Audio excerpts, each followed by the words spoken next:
আর 1 April থেকে pan কার্ডে চালু হচ্ছে নতুন নিয়ম।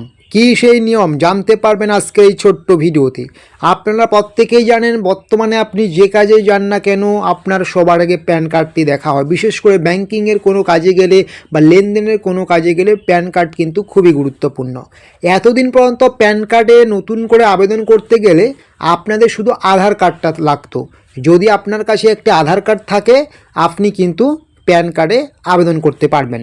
তবে এবার থেকে প্যান কার্ডের জন্য আবেদন করতে গেলে আপনার শুধু আধার কার্ডকে গ্রহণযোগ্য বলে বিবেচনা করা হবে না। প্যান কার্ডের পাশাপাশি আপনার বার্থ সার্টিফিকেট, আপনার মাধ্যমিকের সার্টিফিকেট, ভোটার কার্ড বা এ জাতীয় আরও কিন্তু বেশ কয়েকটি ডকুমেন্টস লাগবে।